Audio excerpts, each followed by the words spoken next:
बिस्मिल्लाहिर्रहमानिर्रहीम। हमारे पास है मैथ 9 एक्सरसाइज, हमारे पास है 5.2 और क्वेश्चन नंबर 1 है maximize function x comma y is equal to है 2x प्लस 5y। इस फंक्शन को हमने मैक्सिमाइज करना है, इसकी ज़्यादा से ज़्यादा इसकी वैल्यू बतानी है, इसकी वैल्यू क्या है सब्जेक्ट टू कॉन्स्टेंट्स। ठीक है, और हमने मसलन ये जो फंक्शन दिया हुआ है इसकी हमने ज़्यादा से ज़्यादा कीमत मालूम करनी है और इसमें उसने दे दिए हैं। ठीक है, 2y minus x less than equal 8 है, x minus y less than equal 4 है। ठीक है, इसको हमने नंबर 1 कर दिया, इन इक्वलिटी को, गैर मसावात को, और इसको हमने नंबर 2 कर दिया है, x minus y less than equal 4 को हमने इसको सेकंड, ठीक है, सेकंड इन इक्वलिटी, ठीक है, गैर मसावात नंबर 2 कर दिया है।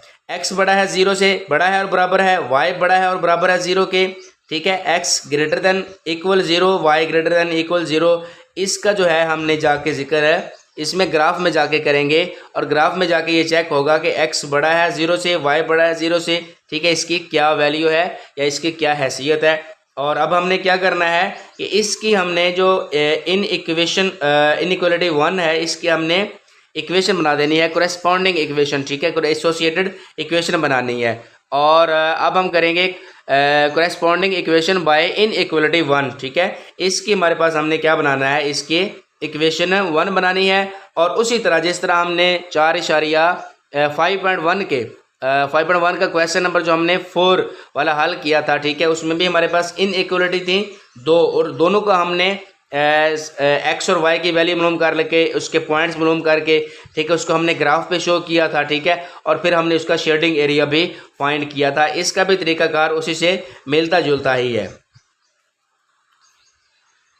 ये हमारे पास ये 2y माइनस एक्स, ठीक है, इज इक्वल टू 8 है। ये हमारे पास मुतलका मसावात है, एसोसिएटेड इक्वेशन है।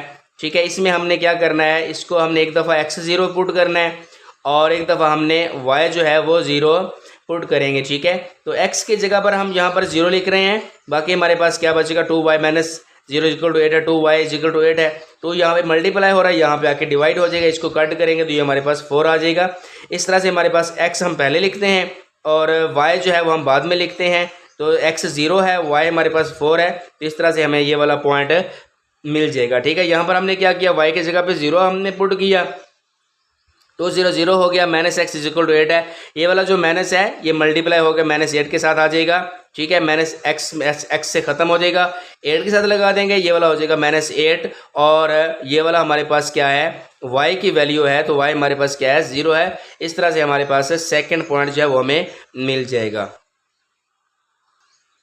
यहाँ पर हम क्या करेंगे जी, इन x और y की जगह पर हमने ये वाला जो पॉइंट है इन इक्वलिटी 1 जो हमारे पास थी, ठीक है, 2x minus 2y minus x less than equal 8 था। ठीक है, इसका हमने ओरिजिन, ठीक है, फॉर शेड के लिए हमने ये चेक करना है कि इसका जो शेड बनेगा वो ओरिजिन की तरफ बनेगा या ओरिजिन की तरफ नहीं बनेगा, इसलिए हमने इसको चेक करना होता है। ठीक है, 2x की जगह पर y की जगह पर 0 लगा दें, 2 0 0 हो जाएगा, इधर भी 0 है तो 0 जो क्या है, 0 लेस देन और इक्वल जो है 8 है। ठीक है, 0 लेस देन और इक्वल 8 हो तो इसको हम ट्रू कहते हैं, क्योंकि 0 जो होता है ये छोटा होता है, इसलिए ये वाला दुरुस्त है। इसका मतलब ये है कि इसका जो शेड बनेगा वो ओरिजिन की तरफ बनेगा। ठीक है, इसका मुबदा की तरफ इसका जो शेड है बनेगा। अब हमारे पास जो सेकंड इन इक्वलिटी थी, ठीक है, गैर मसावाती सेकंड, उसको हमने कोरेस्पॉन्डिंग इक्वेशन, एसोसिएटिव इक्वेशन में हमने इसको चेंज कर देना है। ठीक है, x माइनस वाई, इसके इक्वल का साइन लगा के हमने इक्वेशन बना दी, यहाँ पर 4 लिख दिया, x की जगह पर y पुट करें। ठीक है, x की जगह पर 0 और y की जगह पर भी आप एक दफ़ा 0 पुट करें। x की जगह पर जब 0 पुट करेंगे तो हमारे पास क्या बन जाएगा, 0। ठीक है, इसकी जगह पर 0 आ जाएगा, minus y is equal to 4 हो जाएगा, minus y is equal to 4 है। ये वाला जो माइनस है ये मल्टीप्लाई होके माइनस 4 के साथ आ जाएगा। इस तरह से हमारे पास x जो है वो 0 है, y क्या है हमारे पास माइनस 4 है। इसी तरह यहाँ पर हम क्या करेंगे, y की जगह पर 0 लिखेंगे। ठीक है, x माइनस y की जगह पर 0 आ जाएगा तो हमारे इज इक्वल टू 4 है, x इज इक्वल टू 4 हो जाएगा। x हम पहले लिखेंगे और y बाद में लिखेंगे, इस तरह से हमारे पास सेकंड पॉइंट भी इसका आ जाएगा। अब हमने क्या करना है कि इस तरह हमने इसकी 0 0 इसमें पुट करेंगे। ठीक है, 0 0 इसलिए पुट करते हैं, इसको हमने चेक करना होता है इसका जो शेड है शेड जो है वो ओरिजिन की तरफ होगा या ओरिजिन की तरफ नहीं होगा, तो हम क्या करेंगे, एक्स और वाई की जगह पर 0 0 पुट करेंगे। ठीक है, तो एक्स के जगह पर 0 आ गया, वाई की जगह पर भी 0 आ गया। अब ये 0 है, 0 लेस देन इक्वल हमारे पास कितना हो गया है, 4 के हो गया है। ठीक है, तो इसका मतलब ये है कि 0 जो है भी हमेशा छोटा ही होता है। ठीक है, 4 से, तो इसलिए ये वाला भी ट्रू है। इसका शेड जब बनाएंगे तो इसका भी ओरिजिन की तरफ ही शेड इसका बनेगा। यहाँ पर हमारे पास क्या है जी, हमने इसका ग्राफ बनाया। ठीक है, ग्राफ में जो है वो सारी चीज़ें हमने इसमें लिख दी हैं, इसकी यहाँ पर ज़ाहिर कर दी हैं। ठीक है, आप हम इसको चेक करेंगे। 2y - x = 8 है। इसके हमारे पास 2 पॉइंट आए थे, एक हमारे पास आया था 0 और 4, दूसरा पॉइंट था -8 और 0। ठीक है, 0 और 4 पॉइंट जब लगाएंगे तो x जो है वो 0 है। ठीक है, y की लाइन के ऊपर x 0 होता है। ठीक है, ये वाली जो लाइन है इसके ऊपर x 0 होगा, लेकिन y कितना है, y हमारे पास है 4। ठीक है, 4 पर आके अपने पॉइंट लगा देना है और यहाँ पर आप लिख दोगे 0 और 4 लिख दोगे। जब दूसरा हम इसका पॉइंट लिखेंगे तो -8 और 0 है। ठीक है, तो -8 तो हो गया x का। ठीक है, इस साइड पर माइनस वाले हैं तो हमने -8 पर हम ले आए। इस x के लाइन के ऊपर y क्या होता है, 0 होता है, 0 होता है। ठीक है, x की लाइन के ऊपर x एक्सिस पर y क्या होगा, 0 होगा। हमने ले आए -8। ठीक है, यहाँ पर भी -8 है, यहाँ पर भी -8 है और y हमारे पास इस लाइन पर 0 होता है, तो हम यहाँ पर पॉइंट लगाएंगे और यहाँ पर हम लिख देंगे -8 और 0। फिर हमने एक स्केल के साथ इसकी लाइन लगा दी है। ठीक है, इसको हमने आगे तक इसको बढ़ा देना है। ठीक है, यानी कि इस लाइन को हमने बड़ा कर देना है और ये हमारे पास हो जाएगा 2y - x = 8 है। इसके हमने दोनों पॉइंट मालूम करके इसकी लाइन लगा दी है। अब दूसरा हमारे पास क्या है, दूसरी हमारे पास है x - y = 4 है। ठीक है, x - y = 4 है, तो इसमें हमारे पास 2 पॉइंट थे। एक पॉइंट हमारे पास क्या था, एक पॉइंट था 0 और -4। ठीक है, 0 और -4। ठीक है, x हमारा क्या है, 0, y की लाइन के ऊपर x 0 होता है और -4 हम y को जो है -4 तक ले आएंगे। ठीक है, जब यहाँ पर -4 तक इसको ले आएंगे, x तो यहाँ पर 0 है इस लाइन के ऊपर, y क्या है, -4 है, हम यहाँ पे इसका नुक्ता लगा लेंगे। ठीक है, और दूसरा नुक्ता कहाँ पर बनेगा, दूसरा है 4 और 0। ठीक है, x क्या है, 4 है, हम इसको 4 तक ले आएंगे और y क्या है, 0, x की लाइन के ऊपर y 0 होता है। अब ये वाली x की लाइन है, इसके ऊपर y 0 है और x जो है वो कितना है, 4, हम इस x को ले आएंगे 4 तक और इसको हमें एक स्केल के साथ इसको बढ़ाकर इसको लिख देंगे। ठीक है, अब हमने इसका क्या करना है, इसका हमने एक पॉइंट जो है वो हमारे पास 2 पॉइंट, एक ये वाला है। ठीक है, और एक ये वाला है, एक ये वाला है। अब हम इसका शेड लगाना है। ठीक है, शेड लगाएंगे तो हमें पता चलेगा कि इसका शेड कहाँ पर आएगा और कहाँ पर नहीं आएगा। ये हमारे पास है फर्स्ट क्वाड्रेंट, इसको पहला रुबा कहते हैं। पहले रुबे में क्या है, x जमा वाला है, ये सारे देखें x जमा वाले हैं।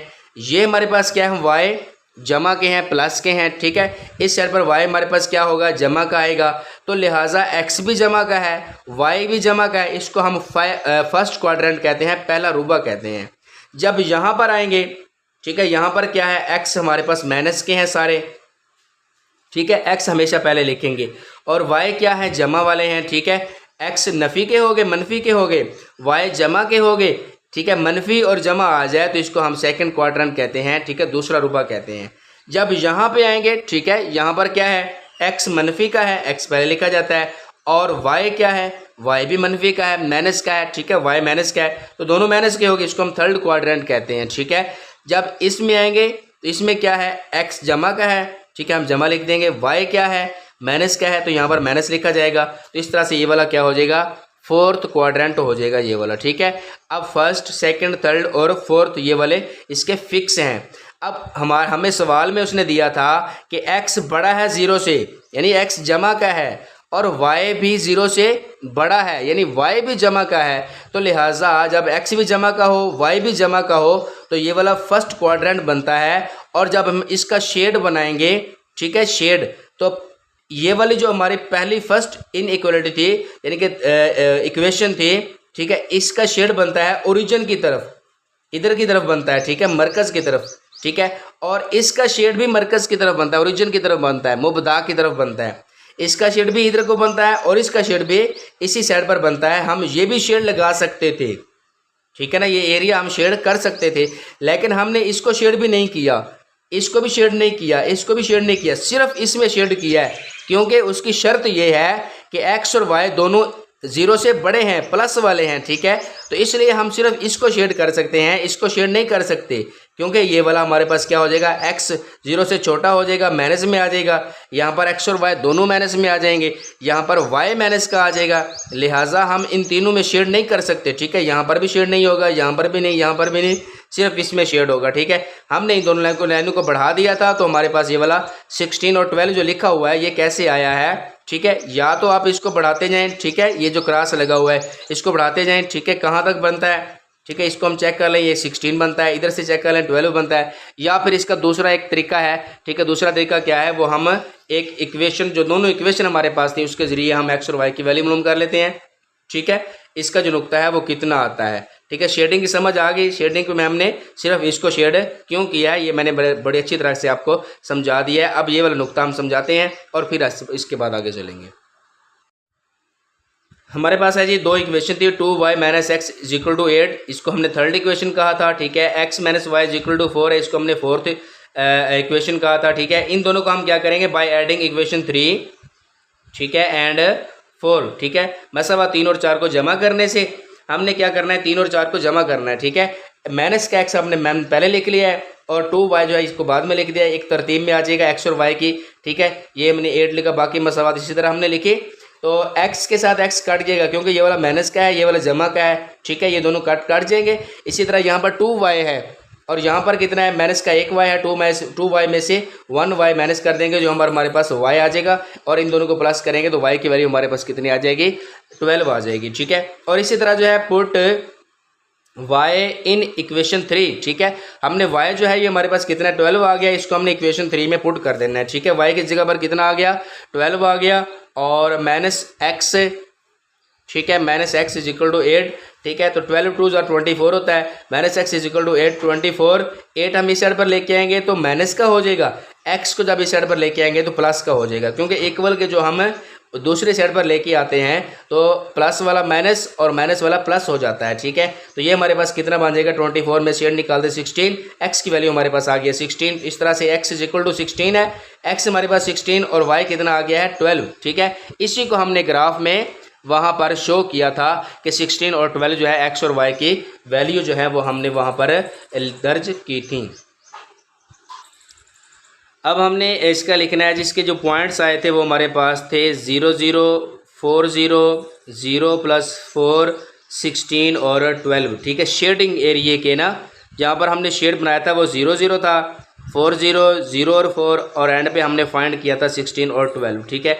हमने जो उसने इक्वेशन हमें दी थी, ठीक है, फंक्शन की, ठीक है, एक्स और y is equal to 2x plus 5 है, इसको हमने मैक्सिमाइज चेक करके देना है, इसकी ज़्यादा से ज़्यादा वैल्यू कहाँ पर बनती है, ठीक है, किस जगह पर जाके इसकी ज़्यादा से ज़्यादा वैल्यू बनती है, उस शेडिंग एरिए में से, ठीक है, जहाँ पर हमने इसका सायादार हमने हिस्सा बनाया है। उसमें सायादार हिस्सा क्या था, एक तो उसका मुबदा था 0 0, तो हम क्या करेंगे 0 और 0 जो है इस फंक्शन में हम इसमें इसकी वैल्यू पुट कर देंगे, x की जगह पर, और y की जगह पर हम क्या लिखेंगे 0 0 लिख देंगे। इसी तरह x की जगह पर 0 आ जाएगा, y की जगह पर 0 आ जाएगा, 2 0 0 5 0 0, तो ये भी 0 हो जाएगा, ठीक है। इस तरह से हमारे पास जो है फंक्शन 0 और 0 जो है इसकी वैल्यू हमारे पास कितनी आ गई है, 0 आ गई है। हमने ये चेक करनी है कहाँ पर जाकर, किस पर जाकर सबसे ज़्यादा वैल्यू बनती है, इस पॉइंट पर बनती है, ठीक है। इन चारों पॉइंटों में से किस पर जाकर ज़्यादा से ज़्यादा वैल्यू बनती है, क्योंकि उसने कहा है मैक्सिमाइज फंक्शन एक्स और वाई